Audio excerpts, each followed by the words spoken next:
जो लोग बार बार कह रहे हैं कि जिम्मेदारी हमास की है क्योंकि उसने पहले हमला किया, मैं हर बार यह बात दोहराता हूं कि यूनाइटेड नेशंस के जो महासचिव हैं उन्होंने कहा था कि हमास का हमला जो था वो किसी वैक्यूम में नहीं हुआ था। हमास का जो हमला था, हमास की जो लड़ाई थी, वो ऐसा नहीं है कि उसने शुरुआत की थी। फलस्तीन के ऊपर 1947-48 से ही इजरायली लगातार अत्याचार कर रहे हैं, वहां आकर बसे और धीरे धीरे धीरे धीरे उनकी सारी ज़मीनें फ़लस्तीनियों की कब्ज़ा कर ली। और ये सारा कुछ इल्लीगल तरीके से हुआ जिसमें अमेरिका ने, ब्रिटेन ने और यूरोप ने साथ दिया। तो ये कहना कि गज़ा में तो इसलिए हो रहा है क्योंकि हमास ने हमला किया, चलो मान लिया, सही है। फिर वेस्ट बैंक में क्यों हो रहा है जहां आज तक कोई हमला नहीं हुआ, पिछले दिनों में कोई हमला नहीं हुआ, जहां शांतिपूर्ण तरीके से प्रतिरोध होता है? एक बच्ची को, 22 साल की उस लड़की को क्यों गिरफ्तार किया गया? 11 साल की उम्र से आज तक उसको लगातार क्यों गिरफ्तार किया जा रहा है? क्या कसूर है उसका कि जो लगातार आप जमीन कब्जा करते जा रहे हैं उसका विरोध कर रही है, उसकी मुखालिफत कर रही है? क्या उसको इसका हक नहीं है? आप समझते हैं ये कीड़े मकोड़े हैं, इनको इनके घरों से हटाकर इनके घर और इनकी जमीन कब्जा कर ली जाए? खरीदने की भी जरूरत आपको नहीं होती है। और कोई बच्ची, कोई पुरुष, कोई बूढ़ा उसकी मुखालिफत करे तो आप उसको उठा के गिरफ्तार कर लेते हैं और दुनिया ने आंख पे पर्दा बांधा हुआ है। सारी दुनिया को दिखाई नहीं दे रहा है कि वेस्ट बैंक में जिस तरह का अत्याचार हो रहा है उसके पीछे तो कोई हिंसा नहीं है। असल में वेस्ट बैंक में वही हो रहा है जो 1948 के बाद से, 1948 के बाद से इजराइल पूरे फलस्तीन में लगातार कर रहा है।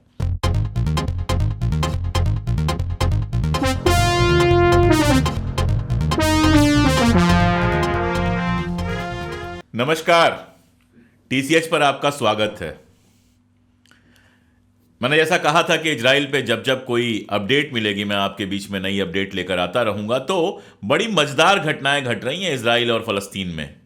दूर से देखने पर, सोशल मीडिया से देखने पर लग रहा है कि बस इजराइल जा रहा है और जो मन कर रहा है वो करके चला आ रहा है, कभी कुछ गिरा दे रहा है। ठीक बात है, उसके पास एयर पावर बहुत मजबूत है, तो बहुत सारे हॉस्पिटल वगैरह आप जानते ही हैं, यूनिवर्सिटी वगैरह, वो सब उसने जमींदोज किए हैं। गाज़ा में नागरिक बहुत परेशान हैं और 9,000 से ज़्यादा लोगों के हताहत होने की खबर है। ये सब कुछ है जो आप जानते हैं, लेकिन कुछ बहुत मज़ेदार चीज़ें हो रही हैं। ब्लिंकन जो अमेरिकी विदेश मंत्री हैं, और माना जाता है कि अमेरिका की जो नीति है वो बूढ़े बिडेन, जो बिडेन, जो काफ़ी बूढ़े भी हैं, उनसे ज़्यादा जो पीछे 3-4 लोग हैं वो जो बनाते हैं, अमेरिका की नीतियां तय करते हैं, उनमें ब्लिंकन बड़े इंपॉर्टेंट आदमी हैं। और ब्लिंकन साहब इस समय पूरे मिडिल ईस्ट में घूम रहे हैं, अलग अलग देशों में जा रहे हैं। इजराइल तो गए ही थे, बाकी देशों में भी, अरब कंट्रीज में जा रहे हैं, मुलाकात कर रहे हैं। और उनके बाबत उनकी तरफ से एक बड़ी मजेदार खबर आई है। खबर यह आई है कि अब बिडेन प्रशासन इस बात से परेशान है कि इजराइल ने कोई एग्जिट स्ट्रेटजी नहीं बनाई है। मतलब जंग की शुरुआत तो कर दी, लेकिन जंग कैसे खत्म होगी इसकी कोई स्ट्रेटजी नहीं बनाई है। तो एक तरफ बिडेन एडमिनिस्ट्रेशन जो है वो कह रहा है कि युद्ध विराम की हम बात नहीं कर रहे हैं, दूसरी तरफ वो इस बात के लिए परेशान है कि यह युद्ध कैसे खत्म होगा।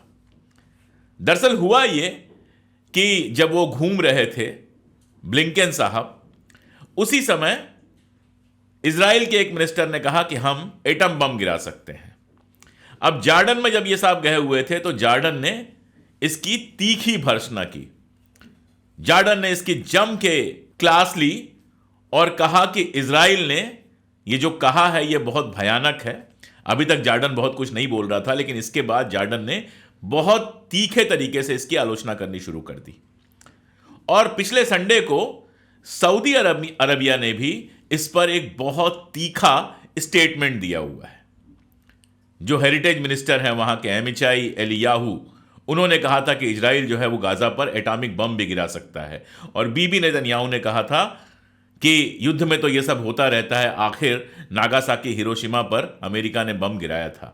तो उसके बाद अरब कंट्रीज से जिस तरह के बयान आए हैं, अमेरिका अब किसी तरह से इस युद्ध को खत्म कराने पे लग गया है। और एक रास्ता अमेरिका को यह दिखाई दे रहा है कि वेस्ट बैंक में जहां फिलिस्तीन अथॉरिटी का शासन है, जिसके प्रेसिडेंट है महमूद अब्बास साहब, उनसे मुलाकात भी की गई है, उनको कहा जा रहा है कि हमास को हम बाहर कर देंगे, आप गाजा को आकर संभाल लीजिए। इसी बीच में आईडीएफ कह रहा है कि गाजा को 2 हिस्सों में बांट दिया जाएगा, साउथ गाजा और नॉर्थ गाजा।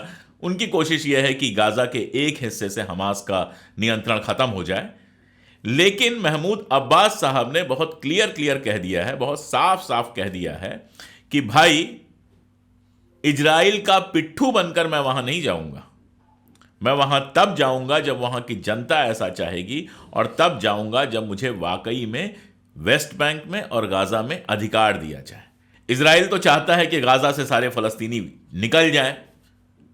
तमाम सारे समझौते वगैरह उसने किए हैं। इजिप्ट के साथ वो समझौता करना चाह रहा है कि शिनाई में इन लोगों को बसा लो, उसके बदले में हम तुम्हारा लोन चुका देंगे। लेकिन ये चीज़ें इतनी आसान नहीं लग रही हैं, और इसलिए भी नहीं आसान लग रही हैं कि जो ज़मीन का युद्ध हो रहा है, जिसमें टैंक गए हैं और बाकी सारा कुछ गया है, उसमें इजराइल को उस तरह की सफलता नहीं मिल रही है। हमास के लड़ाकों के सामने वो परेशान है। उधर हिजबुल्ला भी आक्रमण कर रहा है, उधर मैंने बताया हूथी भी आक्रमण कर रहा है, और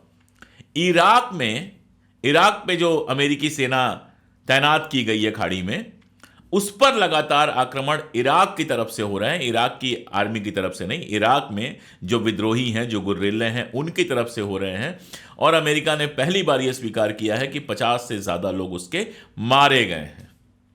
तो सब कुछ वैसा नहीं है जैसा दिख रहा है। हां, जो थंबनेल पढ़ के आप लोग आए हैं वो किस्सा मैं सुनाऊंगा, लेकिन उसके पहले मुझे ये सारी चीजें थोड़ा जरूरी लग रही हैं, इसलिए मैं आपको बताऊं।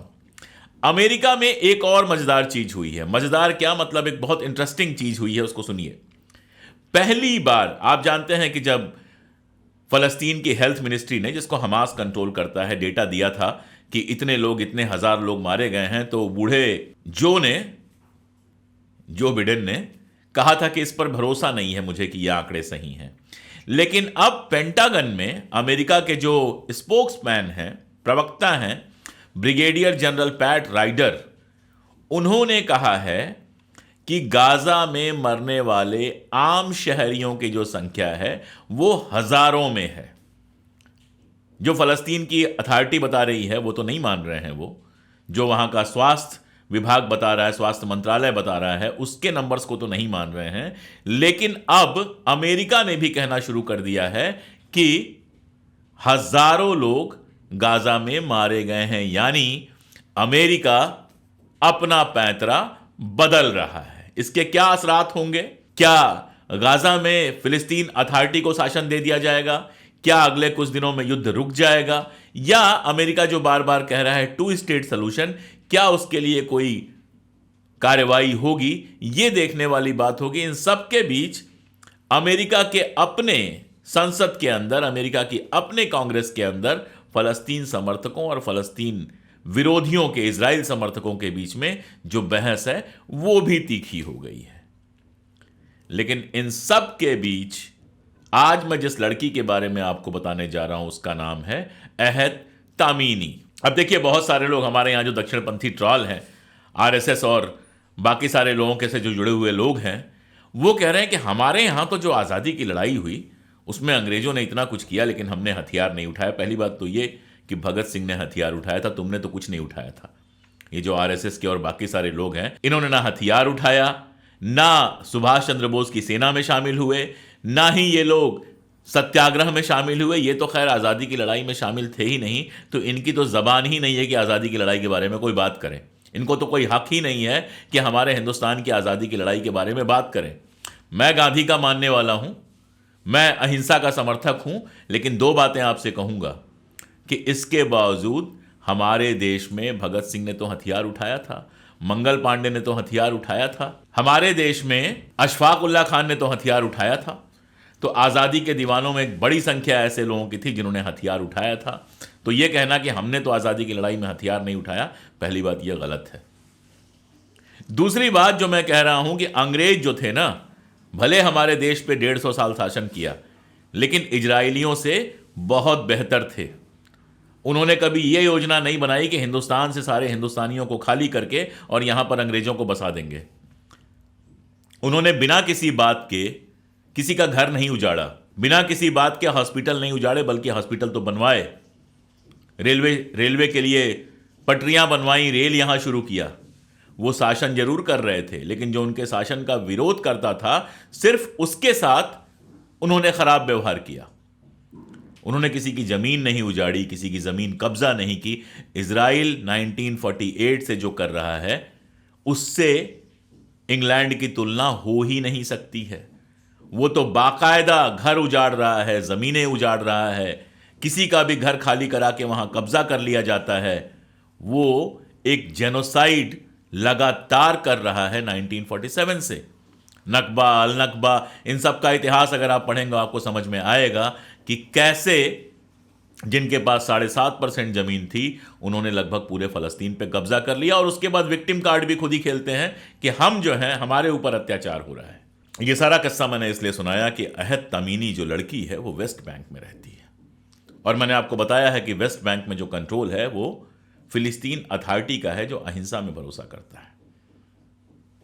अहद तमीनी और उसका परिवार बिल्कुल अहिंसक तरीकों से लगातार विरोध कर रहा है इजरायली ऑक्यूपेशन का। जब यह बच्ची 11 साल की थी तो इसके भाई को गिरफ्तार करने के लिए, इसके बड़े भाई नूर को गिरफ्तार करने के लिए जब इजरायली सोल्जर्स आए, इजरायली आर्मी के लोग आए, तो इसने निहत्थे होकर, सोचिएगा 11 साल की बच्ची ने उन पे थप्पड़ बरसाए, उनके हाथ में दांत से काटा, अपने भाई को बचाने की कोशिश की। वो लगातार लिखती है। दरअसल उसके जो पिता हैं बासिम तामीनी साहब, वो अपने गांव में बरसों से वीकली प्रोटेस्ट करते हैं, हफ्तावार एहतजाज करते हैं वो, और ये बिल्कुल पीसफुल एहतजाज होता है, बिल्कुल पीसफुल विरोध होता है, जिसमें उनके गांव के लोग निकलते हैं, और कई बार इजराइल और विदेश के ऐसे लोग जो फ़लस्तीन के काज के साथ हैं वो उनके साथ होते हैं। वो एक जुलूस निकालते हैं और जुलूस निकालकर फ़लस्तीन की आज़ादी की मांग करते हैं, और कहते हैं कि जो लोग हमारी ज़मीनों पे कब्ज़ा कर रहे हैं वो कब्ज़े खाली कराए जाए, और ये दशकों से चल रहा है। 2012 में ऐसे ही एक जुलूस में उनके भाई की हत्या कर दी गई थी। ये जो बच्ची है जो अब 21 साल की है, अहद तामीनी, ये बचपन से ही उन जुलूसों में हिस्सा ले रही है। इसने कभी हथियार नहीं उठाया, बिल्कुल अहिंसक तरीके से लगातार ये एहतजाज कर रही है, विरोध कर रही है। अब खेल क्या किया गया? अहद तामीनी जो अब मैंने बताया 22 साल की है, उसको अचानक इजराइल के लोगों ने गिरफ्तार कर लिया। इसके पहले भी उसको कई बार गिरफ्तार किया जा चुका है, और उसके ऊपर आरोप लगाया गया कि उसने अपने इंस्टाग्राम अकाउंट में लिखा इजरायलियों की हत्या करने के लिए। अब उसकी मां बताती हैं कि दर्जनों इंस्टाग्राम अकाउंट हैं जो उसकी बेटी के नाम से बने हुए हैं। आप भी जानते हैं कि जब कोई स्टार हो जाता है, जब किसी की बहुत पॉपुलैरिटी हो जाती है, तो बहुत सारे लोग उसका फ़ायदा उठाने के लिए उसके नाम से अकाउंट बना लेते हैं। अब आप देखिए, प्रधानमंत्री मनमोहन सिंह के नाम से ट्विटर पर एक अकाउंट है, सोनिया गांधी के नाम से ट्विटर पर एक अकाउंट है, जबकि ये दोनों लोग ट्विटर पर एक्टिव हैं ही नहीं, इनका अपना कोई अकाउंट है नहीं। तो जिसको हम कहते हैं फर्जी अकाउंट। तो उनकी माँ का कहना है कि एक फर्जी अकाउंट से ये सारा कुछ लिखा गया, लेकिन और अब वो अकाउंट गायब भी हो गया है। लेकिन उसकी जांच करने की जगह या कुछ और करने की जगह या ये सोचने की जगह कि जो लड़की 11 साल की उम्र से लगातार इस संघर्ष में है, हर हफ्ते वो जुलूस में जाती है, पोस्टर्स बनाती है, लिखती है, लेकिन कभी उसने हथियार की बात नहीं की, वो ऐसा क्यों लिखेगी? और आपको मैं ये भी बता दूं कि जो सारा संघर्ष चल रहा है वो गजा में चल रहा है। वेस्ट बैंक में तो कोई इस तरह का संघर्ष चल नहीं रहा है। वेस्ट बैंक में हमास है ही नहीं। वेस्ट बैंक तो फिलिस्तीन अथॉरिटी के कंट्रोल में है, जो अहिंसा की बात करता है। यानी गजा में तो आप चलिए कहिए कि 7 अक्टूबर को जो हमला हुआ आप उसकी मुखालफत कर रहे हैं, उसके चलते आपने हमला किया है और आपने इतने लोगों को मार दिया है। हालांकि हमला तो हमास ने किया था, मारा तो बच्चों को जा रहा है। खैर, वेस्ट बैंक से तो ऐसा कुछ हुआ ही नहीं। वेस्ट बैंक का इतना ही अपराध है कि वहां पे फलस्तीनी रहते हैं जिनकी जमीनें लगातार ये लोग कब्जा करते जा रहे हैं और वो उसकी मुखालफत कर रहे हैं। तो वेस्ट बैंक की एक 22 साल की बच्ची जो 10-11 साल की उम्र से लगातार अहिंसक प्रतिरोध कर रही है, उसके ऊपर आतंकवाद भड़काने का आरोप लगा के गिरफ्तार कर लिया जाता है। और सिर्फ उसको गिरफ्तार नहीं किया जाता, उसके बाप को भी गिरफ्तार किया जाता है, जो कई कई बार गिरफ्तार हो चुके हैं। उसकी मां जो है नरीमन तमीमी, उन्होंने ये सारा कुछ बताया। कि इजराइल वाले जो हैं आए और उनके घर को सर्च किया और सारे परिवार के मोबाइल फोन्स उन्होंने कैप्चर कर लिए। उनके बाप को पहले ही गिरफ्तार किया जा चुका है और अभी तक यह पता नहीं चला है कि वो लोग कहां हैं, बाप कहां है, बेटी कहां है, कुछ नहीं पता चला है। तो एक बच्ची का अहिंसक विरोध भी इनसे बर्दाश्त नहीं है। मैं आपको बताऊं कि केवल वेस्ट बैंक से 2000 से ज्यादा बच्चों को अभी तक पिछले 4-5 सालों में गिरफ्तार करके जेल में डाला जा चुका है। जहां अहिंसक विरोध चल रहा है वहां यह हाल है। यानी जो लोग बार बार कह रहे हैं कि जिम्मेदारी हमास की है क्योंकि उसने पहले हमला किया, मैं हर बार यह बात दोहराता हूं कि यूनाइटेड नेशंस के जो महासचिव हैं उन्होंने कहा था कि हमास का हमला जो था वो किसी वैक्यूम में नहीं हुआ था। हमास का जो हमला था, हमास की जो लड़ाई थी, वो ऐसा नहीं है कि उसने शुरुआत की थी। फलस्तीन के ऊपर 1947-48 से ही इजरायली लगातार अत्याचार कर रहे हैं, वहां आकर बसे और धीरे धीरे धीरे धीरे उनकी सारी ज़मीनें फ़लस्तीनियों की कब्जा कर ली। और ये सारा कुछ इल्लीगल तरीके से हुआ जिसमें अमेरिका ने, ब्रिटेन ने और यूरोप ने साथ दिया। तो ये कहना कि गजा में तो इसलिए हो रहा है क्योंकि हमास ने हमला किया, चलो मान लिया, सही है। फिर वेस्ट बैंक में क्यों हो रहा है जहां आज तक कोई हमला नहीं हुआ, पिछले दिनों में कोई हमला नहीं हुआ, जहां शांतिपूर्ण तरीके से प्रतिरोध होता है? एक बच्ची को, 22 साल की उस लड़की को क्यों गिरफ्तार किया गया? 11 साल की उम्र से आज तक उसको लगातार क्यों गिरफ्तार किया जा रहा है?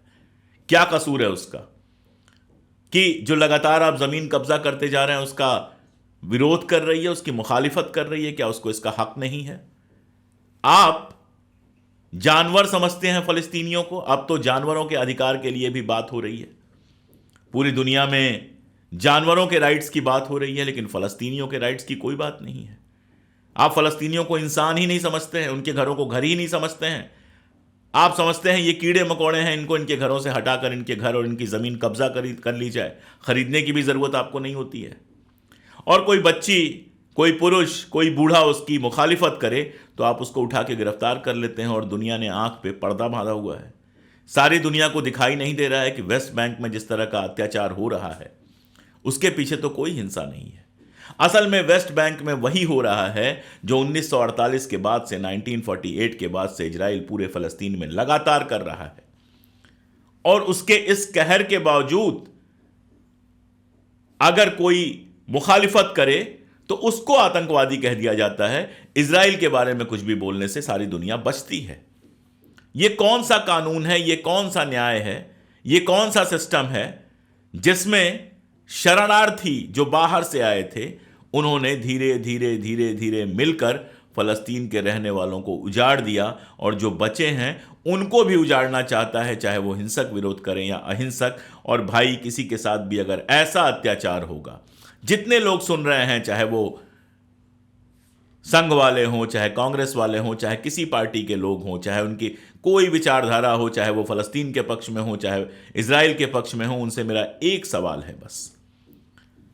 अगर मान लीजिए कि आपने अपने घर में एक मेहमान को रहने के लिए जगह दी या अपने किसी ऐसे रिश्तेदार को रहने के लिए जगह दी जो परेशानी में है, और धीरे धीरे आपने उसको बाहर वाले कमरे में रखा और धीरे धीरे धीरे धीरे वो पूरा घर कब्जा कर ले, कहे कि 2000 साल पहले इस घर पे मेरी मिल्कियत थी और जिसका कोई सबूत ना हो। बाइबिल की बात होती है कि बाइबिल में लिखा हुआ है, सारे ज्यूज भी उस बात को नहीं मानते हैं।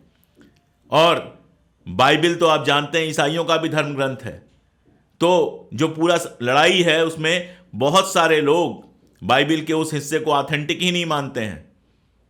तो कोई आपके गेस्ट रूम में रुके, बाहर वाले कमरे में रुके और धीरे धीरे हथियार के जोर पर, आपके पड़ोसी के जोर पर, आपके गांव के ताकतवर आदमी के जोर पर आपका घर धीरे धीरे कब्जा करता जाए, आपकी औरतों के साथ जिना करे, आपके बच्चों की हत्या करे, तो आप क्या करेंगे? आप चुपचाप घर छोड़ के निकल जाएंगे? अगर आप चुपचाप घर छोड़ के निकल जाएंगे तो आप इंसान ही नहीं हैं, आप बेहद गए गुजरे आदमी हैं। अमूमन आप यही करेंगे कि जितनी आपकी ताकत होगी उससे आप मुकाबला करेंगे। फलस्तीनी भी तो यही कर रहे हैं। सोच के देखिए कि यह अपराध कैसे हो सकता है। जो अपनी नफरत है कौम के खिलाफ, उस नफरत को थोड़ी देर के लिए छोड़िए, क्योंकि नफरत आदमी को लालच की तरह ही अंधा कर देती है। और इंसान बनकर जब आप सोचेंगे तब आपके समझ में आएगा कि दरअसल पूरे फलस्तीन इजराइल विवाद में अगर किसी की गलती है, अगर कोई अपराधी है, तो वो जियोनिस्ट इजराइली हैं, जिन्होंने पूरे फलस्तीन पर धीरे धीरे कब्जा किया है। और कोई भी विरोध, सबसे पहले तो अहिंसक विरोधों को ही नष्ट किया गया, और जब फलस्तीनियों को लगने लगा कि अहिंसक विरोध से कुछ नहीं होने वाला, तभी वहां पर हिंसक विरोध हुआ है। इसलिए जो कुछ वहां पर हो रहा है उसके लिए कोई जिम्मेदार है तो सिर्फ और सिर्फ इजराइल जिम्मेदार है। अगर यूनाइटेड नेशंस में इतनी ताकत होती, या फिर अमेरिका, यूरोप और बाकी देशों की इतनी नैतिकता होती, मोरालिटी होती, तो वो इजराइल से कहते कि बहुत हो चुका, अब ये अपना जो अत्याचार है, अब जो अपना ये जुल्म है, वो बंद करो और एक समझौता करके फलस्तीनियों को उनका होमलैंड देते। मैं नहीं कह रहा हूं कि इजराइल से इजराइलियों को उजाड़ दिया जाए, लेकिन 1948 में जो समझौता हुआ था, जिसमें 55% ज़मीन इजराइल को और 45% ज़मीन फ़लस्तीनियों को दी थी, उसमें थोड़ा सुधार करके, थोड़ा कम ज़्यादा करके एक ऐसा समझौता होना चाहिए कि फ़लस्तीनी भी इंसान की तरह सर उठा के जी सकें। 22 साल की एक बच्ची जो प्रतिरोध करती है, वो अपनी ज़िंदगी जी सके। बच्चे जिनको जेलों में भर दिया गया है, वो एक इंसान की तरह अपनी ज़िंदगी जी सकें, और बूढ़े जिनकी सारी ज़िंदगी इस लड़ाई में मर खप गई है, वो कम से कम अपनी कब्र के भीतर शांति से जा सकें।